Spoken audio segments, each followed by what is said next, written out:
So you and your family are getting ready to go to SeaWorld.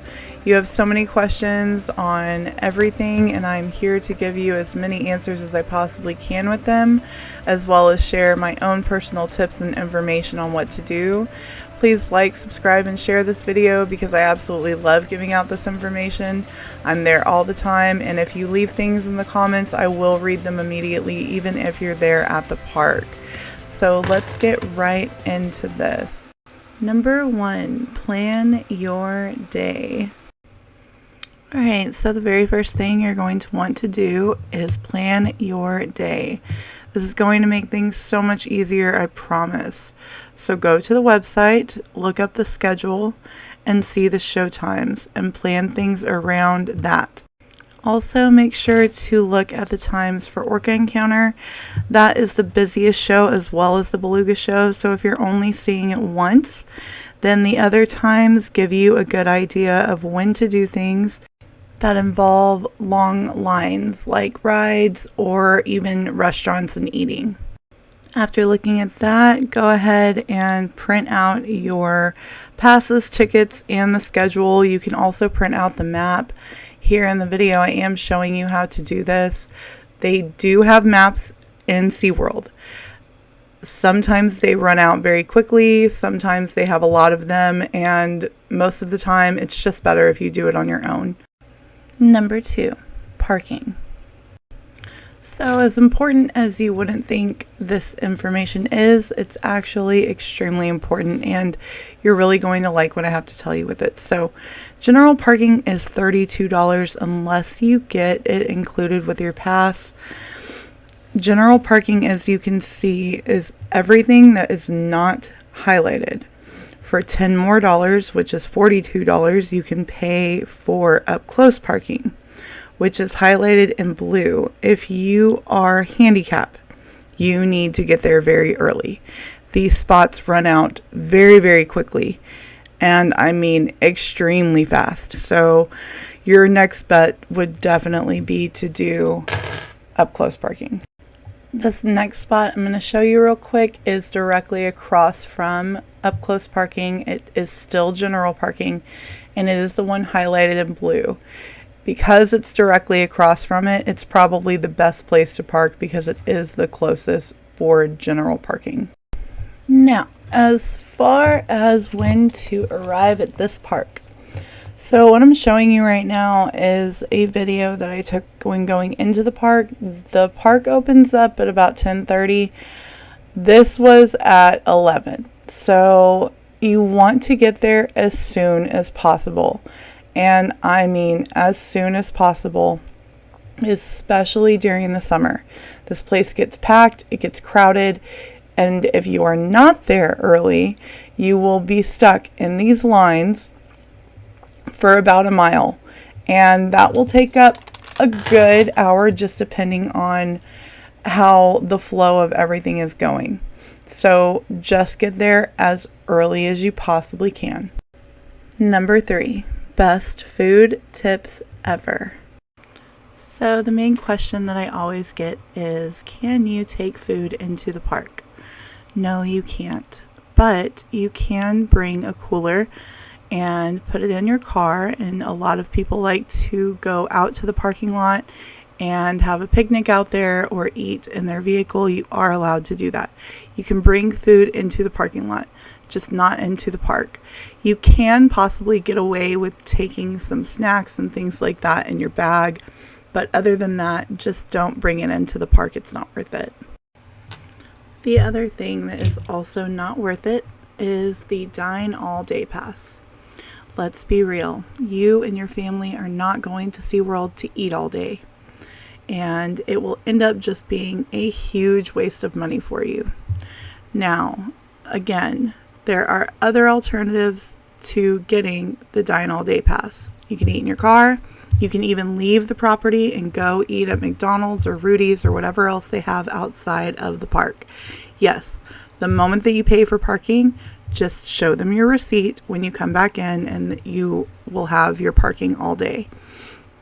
The other thing is Dine with Orcas. Dine with Orcas is an hour buffet plus you get to see up close with the orcas. And it is so worth it. It's cheaper than the Dine All Day Pass.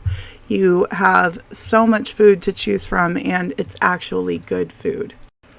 As far as where to eat in SeaWorld, your best bet is the Smokehouse Grill and Aquatica. Other than that, the other places are not that great. The food is not that wonderful. I know it may look good, but it certainly does not taste very well, I promise. So just take my word for it. If you're not a big barbecue fan, like I said, choose one of the other alternatives and you can save so much money by doing that. Number 4, what you should bring. So I always recommend bringing a backpack. A backpack helps you in so many ways. It helps you from keeping your wallet, keeping your belongings, and also just being on the go whenever you're at shows and you're needing to make a quick getaway from the stroller. Other than that, also when it comes to wearing things, wear tennis shoes. That's all that I recommend, honestly. I know that your Crocs and your flip-flops and everything seem great, but tennis shoes is your best bet. This park is massive. It takes you a while to get to certain areas, and you are going to be walking the majority of the day.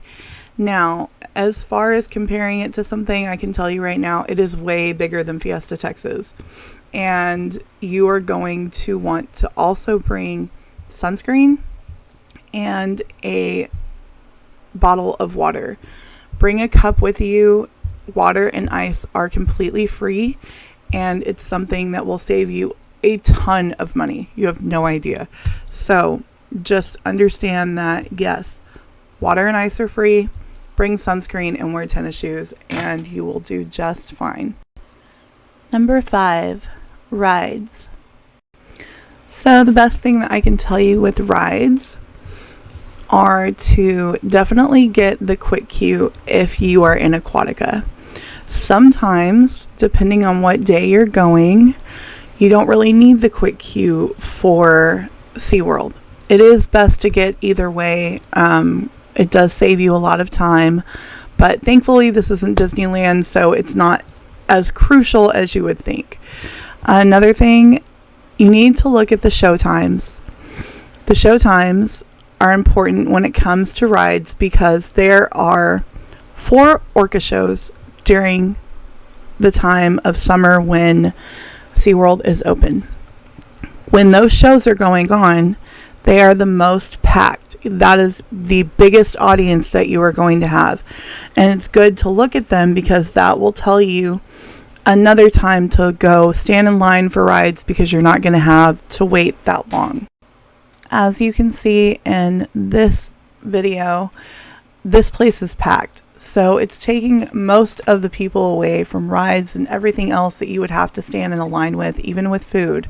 So yes, be sure to look at the times for the shows just for that reason. It will help you out so much.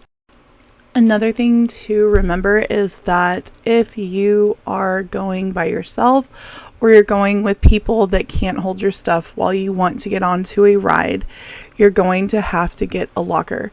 They make you get a locker before you get in line for the ride. So just keep that in mind. If you don't have anyone to hold your stuff, you will have to put it into a locker.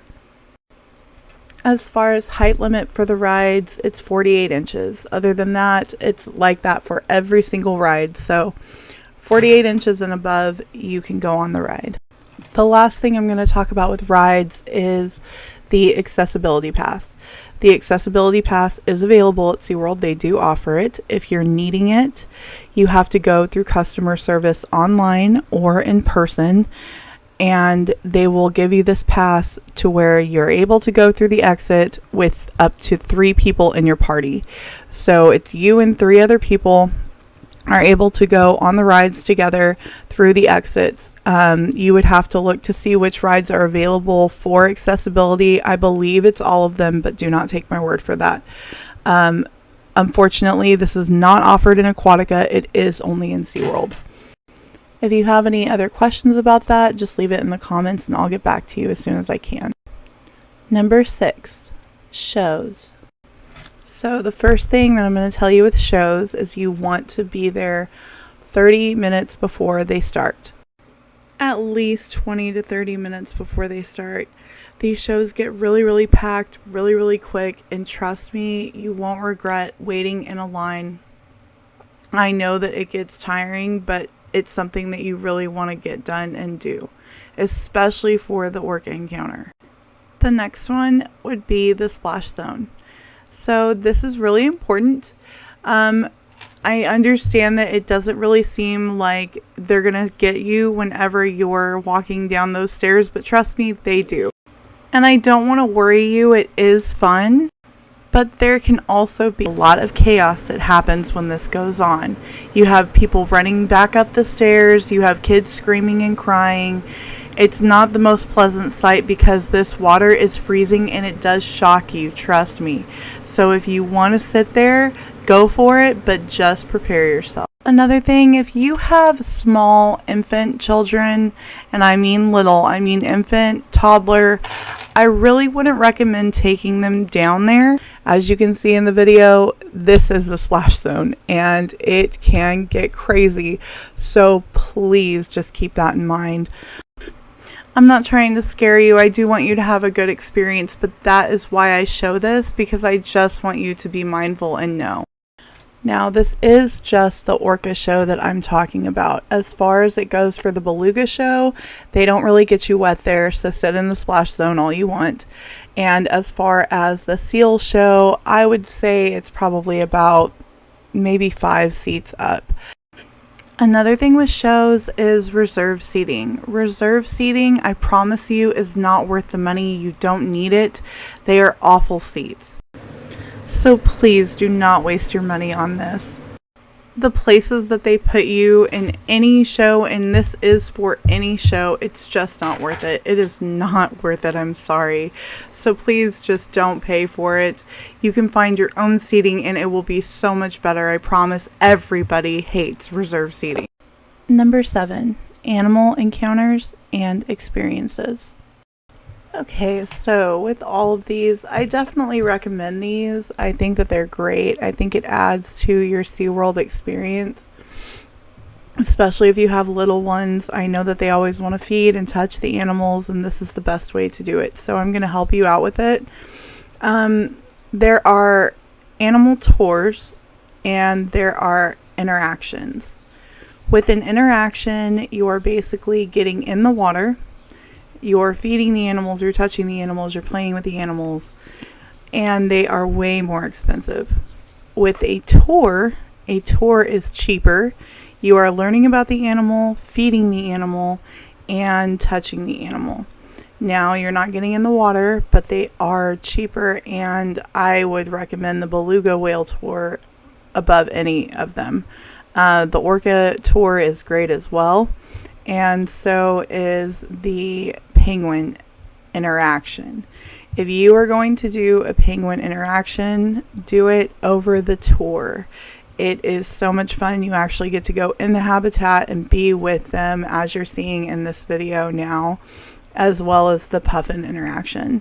They are a little bit more pricey, but again, it's better. You are also able to just feed the animals. Now, that's only for the dolphins and the seals, as well as the stingrays, but those are only in Aquatica. When it comes to feeding the seals, it's from 11 to 7. If you get there about 8:30 at night, or right before they close, right before whenever they close, they actually start to give away free food. So you could actually feed them for free if you wanted to. That's just another fun tip. And as far as scheduling all of this, you have to schedule everything except for feeding the seals and stingrays at least 2 days beforehand. You have no idea, these things get packed and they run out of space very quickly, so you need to do this ahead of time. This is not something that you want to do the day of at the park. You can try, but it's very difficult. So just make sure you're at least doing it 2 days ahead of time. If you want to check out pricing for this, just go to the website and look up upgrades, and it will be under animal experiences, and you can see all of the different pricing and everything else for it, plus the time and the date to schedule it. Number 8, bars and drinks. So just going over this really quick, as you can see, I'm showing you some places in SeaWorld where to get the best bang for your buck if you're wanting an alcoholic beverage. This one is the Lone Star Bar and Grill, and the other one is the Chill Out Bar. I do suggest these over kiosks because you're getting a can of beer rather than a beer on draft or a mixed drink or anything like that. This is a full service bar. So I always say this to everybody. There's really no need to drink when you're at SeaWorld. This is Texas. It gets hot and you're going to be basically sweating this stuff out either way. So, I mean, do you really want to spend $15 on that beer? Who knows, up to you. But if you do, then definitely at least get some of your money's worth. Definitely try out these bars first. They are all kid friendly. You can take the kids into them. The Chill Out Bar is a lot of fun for kids. There's a lot going on in there. They have dancing and everything else, and it's also a really, really, really good place to just go to where it's extremely cold. So if you just want to go hang out for a little bit and relax, that's definitely a huge recommendation. Number 9, passes. Okay, if you have a SeaWorld season pass, make sure that you have that with you at all times, no matter what you're buying. If you're buying food, if you're buying clothes, merchandise, anything, just always make sure you have it with you. A lot of the time they don't ask if you have a season pass, and if your season pass comes with a discount, which most likely it does, then just make sure that you're showing it and you're getting that discount. Other passes that SeaWorld offers are passes that include the teacher pass. If you are a teacher, you are able to get a year season pass for free. And if you are a child that is 5 and under, I believe it is the preschool pass. And all you have to do is go on to the SeaWorld website and sign up for that. They do have a closing date to where you are no longer able to get that for the year. So the other one is for military. If you are a veteran, you are able to get a 1-day free pass to SeaWorld. You would just have to go on the website and look that up to find out when and how. The other thing that you should do if you are a season pass holder, make sure to log into your account online and go check out your monthly benefits and rewards. You do get monthly rewards and benefits, and they are extremely crucial to go check out because they give you free stuff all the time, and you can get it and print it out and take it to the park. You are also able to get a lot of other discounts and things like that, so just make sure to always log in online to find out what they are. Number 10, quick tips, tricks, and things to remember. The first number 1 saving money tip is definitely going to be for games. Everybody loves to pay for games, and as much fun as they are to play, they are hard to win, except for the water games. If you have a group of people and you want to win those games, they are pretty easy. Other than that, if your kids do want to play games, go to the arcade. They are only quarters. They can win tickets, and there are prizes in there for them to get. The next one is going to be about charging stations. Okay, they do offer charging packs. You don't need to buy those. There are 2 different charging stations in SeaWorld only. They do not have these in Aquatica. As for SeaWorld, there's a charging station right here, right by the Orca encounter, and there's one right across from the Beluga Stadium. So you can charge whatever you need to. Just make sure to bring an actual plug. Sometimes the charging stations don't work if you just have your cord. They do have it to where you can use your cord, but again, sometimes it doesn't work. So just make sure to know that you don't need to buy a charging pack if you're in SeaWorld. Another reminder that SeaWorld has gone cashless. They do not allow cash at any point, anywhere in this park whatsoever. So just make sure that you know that you're not going to be able to use cash at all during any point in SeaWorld, so don't bring it and don't worry about it. Another one I just want to note is for pictures. So try not to take pictures at the shows. If you really want to take pictures at the shows, the best way to do that is to record them and take screenshots of it later. It's really, really hard to capture what you're wanting to, especially if you don't know the shows. You have no idea where the orcas or the belugas or anybody else is going to be, and it's really hard to keep your camera on point with that. Especially if it's your first time. Definitely just enjoy it. It's definitely something that you want to see with your own eye and not through a camera lens. So try to just keep that in mind. When it comes to strollers, they have to be left outside of all the stadiums. So just know that you will be keeping a stroller outside the stadium. Make sure, again, just take a backpack. It's way easier to take that out of a stroller than rambling through everything and wondering how you're going to get all of this stuff in there. Try not to pack too much in that stroller because you will be leaving it outside of all of the shows. Another thing I want to just talk about real quick are rainy days at SeaWorld. If it is going to rain while you are there, let me tell you, it is not the worst thing in the world. I absolutely love going to SeaWorld when it's raining. It's a lot of fun. They do stop the rides if it is thundering and lightning. If it's just raining, they don't. They also stop some of the shows. But luckily, this is Texas, so it's not going to be raining the entire day, and if it is, trust me, it's okay. You will see when you get there, it's not that bad if you are planning on going on a certain day and it's possibly going to rain. Okay, so the next one I'm going to go over are the single day tickets and free things that you get whenever you purchase an annual membership. There are a ton of questions about this from people, so I just want to show you how easy this is to get done. So the first thing that you have to do is you have to create an account. You have to do this because this is where you're going to see all of your stuff that you are getting from that purchase. Once you get into your account, the only thing that you need to look at is the fact that you can now see your benefits, see your account information, your transaction history, and things like that. Scroll down, and there's your free ticket right there.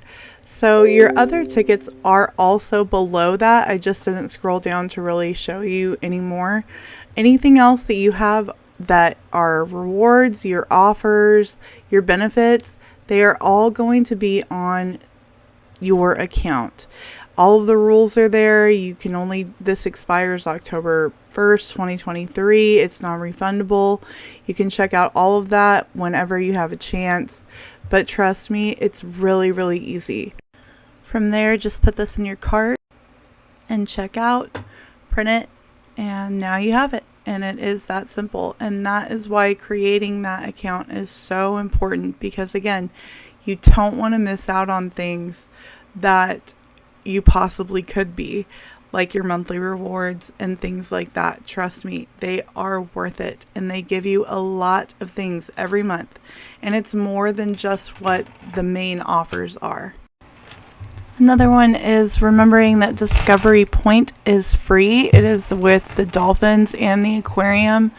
You do not need a pass to go into Discovery Point, and you don't need a pass to actually get into the first part of SeaWorld. The last thing that I'm going to talk about is Aquatica really, really quick. I know a lot of people have a ton of questions about Aquatica, but there's really not much to it. Basically, the things that are good to have there are the quick queue. That is something that is a must there. The other thing, people want to spend a lot of money on the canopies and buying the extra chairs and everything like that. You really don't need to do that. I promise you can find seating. You don't need to reserve anything, especially if you get there early enough. Also, they only have one restaurant in Aquatica, and it's just basically a huge buffet. You can choose from burgers, pizza, you name it, they got it. Chicken fingers, it's a lot. So again, with Aquatica, spending that extra money on things in there, if you are going to do it, just make sure that you do it months ahead of time. And I mean months, because it does rack up and cost later on. They do start charging extra and it gets a little nuts. So just keep all of that in mind. Alright, so as far as all of that goes, I'm done here. If you have any questions, please leave them in the comments. If you want to add anything to this, please definitely say what you have to say. I always have my phone on me. I'm always at Seaworld and I'm always on my YouTube, so I will answer your questions as soon as they come in. If you're at the park, definitely get a hold of me, and I will be happy to help you with anything that you need. I know a lot about this place. I'm there all the time. So please don't hesitate to ask, and don't hesitate to add anything. And do me a favor, please share, like, and subscribe. I absolutely love making these videos, and I absolutely love giving out all of this information. So thank you for watching, liking, and subscribing. I really appreciate those things. And please, if you get a chance, just let me know if any of these tips help you. Other than that, thank you so much, and we will see you soon.